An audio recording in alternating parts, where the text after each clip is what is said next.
Do segmento à segunda metade do módulo, nós vamos começar com o subtítulo, né? A vida nas cidades, diversidade e desigualdade. As cidades da região das Minas eram muito povoadas. Calcula-se que somente de Portugal cerca de 6.000 pessoas vieram para tentar a sorte sorte com a atividade mineradora. Entre elas se somariam muitos escravizados e indígenas. Bom, só para completarmos, é o quadro que havíamos visto. De Portugal vieram muita gente. Por quê? Por conta dessa lenda do Eldorado. Lembra-se que todo mundo achava que aqui encontrariam-se ouro e prata e pedras preciosas fácil, né, de fácil maneira. Quando ela é encontrada, muita gente vem de Portugal para enriquecer no Brasil, tá? E adentram o interior do Brasil, chegam à região das Minas Gerais, onde lá, né, junto com escravizados indígenas, né, elas vão conviver nas cidades, né?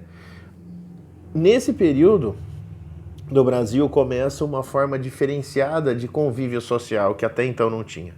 Antes nós tínhamos lá o dono da fazenda e os escravos e a sua família em torno dele. As cidades eram pequenas e muito pouca gente, né? Não existia uma imigração de portugueses para o Brasil para que se enriquecesse. Quem vinha de lá para cá, ele vinha já predisposto a manter o seu engenho, né? Cuidar das suas terras e comprar comprar e explorar os seus escravos. Nesse período, nós temos pessoas comuns que vêm para o Brasil para poder minerar esse ouro, né? E essas pessoas começam a conviver dentro das cidades, né? Todas as classes sociais, os indígenas, os escravos africanos, esses brasileiros que ali já habitavam, os portugueses, a infinidade de portugueses que chegaram de Portugal. O texto cita ali, ó, que cerca de 600 mil pessoas vieram tentar a sorte aqui no Brasil, né? Havia grandes intermediários também dentre essas pessoas, né, livres, sendo alguns ex-escravizados que se dedicavam a várias atividades. Por exemplo, na parte militar, os pequenos comerciantes, médicos, advogados, padres, ferreiros, carpinteiros, boticários que atuavam como farmacêuticos, né? Boticário significa farmacêutico, tá? Sapateiros, ourives, taberneiros, né? Essas pessoas eram pessoas comuns, né? Alguns deles, inclusive, ex-escravos que haviam comprado a sua liberdade, né? Através de alguma pedra preciosa que possivelmente poderia ter encontrado, ou de alguma forma conseguiram a sua liberdade, a sua alforria, tá? Tínhamos também outra classe social, que era a classe dos roceiros e criadores de animais. Essas pessoas, elas moravam, né, no entorno das cidades e elas produziam alimentos para pequeno consumo. Lembre-se que o rei de Portugal, ele fixou o dízimo, que era sobre qualquer produto produzido na região. Essa galera aqui era uma delas que produziam. Sei lá, eles produziam, sei lá, alimentos, arroz, feijão, mandioca, sei lá, algo do tipo, né? Só que para pequeno consumo, né? Já que a maior quantidade de alimentos vinham com quem? Eram trazidas pelos tropeiros, que como a gente acabou de falar no final do vídeo 1, ok? Nós temos ali uma condição aqui na página seguinte do diferencial das classes sociais, né? Para obter prestígio, para o cara ser considerado um senhor, né, alguém da elite, ele precisaria ter escravos, tá? O escravo na época, ele era como se fosse uma peça importante no status social. Quem tinha mais escravos era considerado de uma elite acima da outra, tá? Desse grupo social havia os intermediários também que participavam, que eram pessoas livres e pobres. Haviam as pessoas ricas, as que mais tinham escravos, as que tinham menos escravos e aquelas que não tinham escravos, mas eram livres, entende? Muitas pessoas trabalhavam ali no comércio, muitas pessoas trabalhavam na extração, trabalhando nas minas, né? Então eram pessoas consideradas livres, né? Porém eram pobres. Grande parte das pessoas que compunham os grupos intermediários era mestiça. Havia poucas mulheres europeias na região mineradora e era comum que europeus ou descendentes tivessem filhos com mulheres africanas escravizadas. Isso era, pessoal, até então visto com maus olhos pela sociedade, mas existia. A falta de mulheres, né? A falta de mulheres brancas, já que para eles a questão da cor, né? O ser branco, né? Ou melhor, o ser africano, o ser escravo era considerado uma como podemos dizer assim, uma vergonha para a sociedade. Ela é praticada ali nessa região pela falta de mulheres de mulheres de cor branca, de mulheres da Europa, tá? Em comparação com a sociedade açucareira, o que é a sociedade açucareira? Aquela que existia um pouco antes. Lembra que eu falei que existia cana-de-açúcar lá no Nordeste, lá em São Paulo? São Paulo foi mal na produção por conta do clima e do solo, tal. Nesse período existia um tipo de formação social e depois ela vai se transformar em outra situação de, de formação social nesse período da extração de ouro. E diz aqui que, em comparação àquela sociedade açucareira, essa era um pouquinho melhor. Porque as pessoas, elas podiam ser pobres, até podiam ser escravas. Mas se ela achasse uma faísca, que era um tequinho de ouro, sabe? Um pedacinho de ouro, que às vezes pudesse ser encontrada em alguma margem de rio ou algum lugar, com isso elas poderiam se tornar, ascender, né? Melhorar a sua situação social. Poderiam, de repente, comprar a sua alforria, no caso dos escravos, tá? Em relação à elite, né?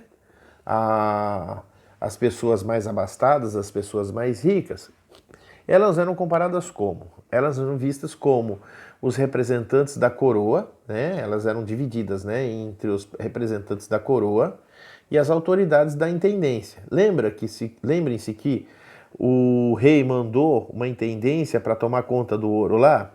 Ele mandou portugueses amigos dele, entendeu? Das forças armadas lá, do exército. Então essas pessoas, elas gozavam de uma posição social muito boa. Outros que eram também considerados da elite eram os grandes comerciantes. E também os proprietários de grande área de exploração, aqueles que tinham as terras lá que exploravam. Era possível distinguir as pessoas de posses, ou seja, a elite dos pobres, né, os ricos dos pobres, pelas casas que tinham, que eram muito mais bonitas, vistosas e tal, pelas roupas em que vestiam e pelos escravos que possuíam. Lembra que o professor falou aqui em cima que o escravizado, né, o ter escravo era questão de status social? Quanto mais rico o cara era, mais escravos ele possuía. Já a base da pirâmide, ou seja, os escravos, né, eram em torno de metade da população das regiões mineradoras. E não somente eram os africanos, mas também indígenas. Lembre-se que no começo o professor disse que muitos dos dos bandeirantes adentraram o Brasil em busca de escravos indígenas para trabalhar lá na cana-de-açúcar. Esses escravos continuaram ao longo do tempo até esse período de extração do ouro. Tá? Tem um pedaço aqui que vai falar sobre, né, a vida de um escravizado. Um historiador chamado Boris Fausto, né, no livro História do Brasil. Ele vai falar aqui, ó, na base da sociedade estavam os escravos, ou seja, lá embaixo. Lembram que o professor explicou para vocês, quando a gente falava lá de Idade Média, depois até na época dos absolutistas, que a base da pirâmide, né, social lá da Europa eram os servos? Aqui no Brasil, a base era composta por escravos, tá? Nesse século XVIII. E o trabalho mais duro era a mineração, especialmente quando o ouro do leito dos rios, ou seja, o ouro de aluvião, tá? Aquele que peneira na água ali. Quando ele escasseou-se, teve de ser buscado nas galerias subterrâneas. Tá. Quando eles deixaram de ser dos rios e começaram a ser procurados em buracos, tá? Doenças como disenteria, malária, infecções pulmonares e as mortes por acidentes foram comuns. Desbarrancamento de galeria, essas doenças respiratórias, doenças da vista. Você imagina, a pessoa fica o dia inteiro no escuro, quando sai a claridade faz muito mal, e diversas outras, tá? Há estimativas de que a vida útil, tá, de um escravo minerador não era, ou melhor, não passava de 7 a 12 anos. Então vinha um menino de 12, 13 anos, vamos botar aí um menino de 12 anos para trabalhar, vamos dizer que ele, no máximo, ele duraria a sua vida útil como trabalhador até os 24, 25 anos, 23 anos, até menos. Essa vida útil pode-se considerar a vida mesmo dele, porque a hora que ele se tornava um inútil, como ele era um escravo, ele trabalhava pela comida. E se não trabalha mais, a partir do fim da vida útil, ele não come mais. E ele parou por quê? Por conta de doença, então ele morreu doente. Tá? Então a vida do escravo nesse momento, ela é extremamente desgastante. Você ter uma ideia da pessoa viver de 7 a 12 anos, dá para você ter uma noção. Tá? O texto aqui ele finaliza com as doenças acometidas. As doenças acometiam os escravos porque no garimpo de aluvião eles passavam mais horas com os pés na água ou no barro, e nas minas eles trabalhavam em galerias pouco ventiladas, onde havia risco constante de sofrerem asfixia e soterramento. Asfixia e problemas respiratórios, como eu disse, né, por conta de pouco ventiladas. Qualquer doença aqui, ó, ela se proliferaria rapidinho para os outros. Além disso, a alimentação que recebiam era reduzida, e isso aumentava a possibilidade de contraírem doenças. Ok? Seguindo, para finalizar e fechar o bloco, nós temos a questão da religião e a diversidade de artes. As principais atividades sociais da cidade mineira, das cidades mineiras, estavam relacionadas à religião. Ou seja, o principal motivo de diversão que eles tinham naquele momento, naquela região, naquele tempo em que a gente está estudando aqui, eram as relacionadas à religião. As procissões, as missas, as quermesses e tudo mais, as festas religiosas, tá? E havia muitas irmandades religiosas que construíam igrejas e capelas e organizavam festas e procissões. Cada grupo social tinha a sua própria irmandade e poucos se relacionavam entre os outros. É bem legal isso, né? Você é da mesma religião, né? Porém, você não se mistura com o outro porque ele não tem a mesma classe social sua. É bem bacana esse nível de exclusão social aqui, né? Visto nesse pedaço. Mas, vai dizer, em Minas, quem já visitou Minas vai ver que lá existem muitas, principalmente nas cidades históricas, existem muitas igrejas, né? Justamente por isso, cada igreja pertencia a uma irmandade. E cada irmandade, ou das mais ricas ou das mais pobres, elas iam elas iam construir as suas igrejas mais ou menos luxuosas que as outras, tá? Nós temos ali, por exemplo, enquanto os negros, né, os escravos tinham as suas igrejas praticamente como uma barroca, né, como uma, assim, sei lá, feitas de barro, com móveis simples e de forma muito humilde, nós vamos ter as dos ricos, né, as da elite, como sendo verdadeiras obras de arte, né? Dentre elas, as principais foram trabalhadas em estilo barroco, né? Que era, diz aqui o texto, que o barroco, né, a arte barroca, né? O financiamento de artista permitiu que florescesse em Minas a arte barroca, que era um movimento que surgiu dois séculos antes na Itália, tá? E era voltadas para as temáticas religiosas. E trabalhadas por Antônio Francisco Lisboa, conhecido como Aleijadinho, que é considerado um dos maiores, se não o maior, artista na arte de esculpir em pedra-sabão, e também o do mestre Ataíde, o Manuel da Costa Ataíde, né, que ficou conhecido como mestre Ataíde.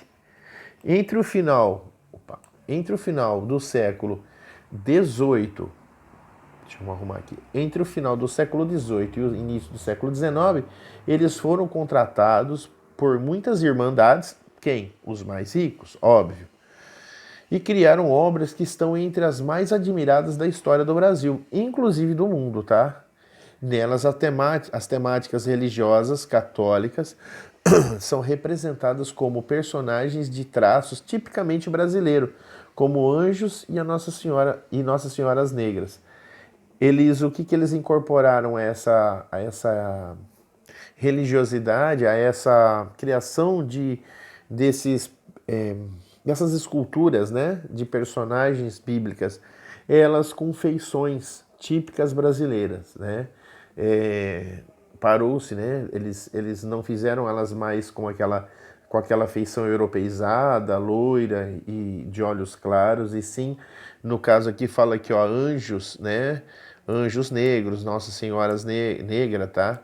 E isso tudo deu um destaque muito diferente a esses personagens da história, que são tanto Antônio Francisco Lisboa, o Aleijadinho, quanto o mestre Ataíde, Manuel da Costa Ataíde, ok? Aqui nós temos aqui a parte que fala sobre ele, sobre a arte barroca da época, não vamos nos adentrar a isso aí, tá?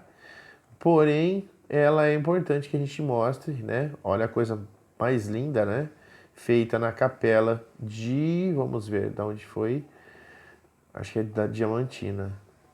Pintura do mestre Ataíde, feita no século XVIII no teto da igreja de São Francisco de Assis, e representa mais uma cena bíblica, a Assunção da Virgem Maria. Ok? Vamos encerrando por aqui e nos encontraremos no próximo vídeo. Ok? Um abraço, tchau.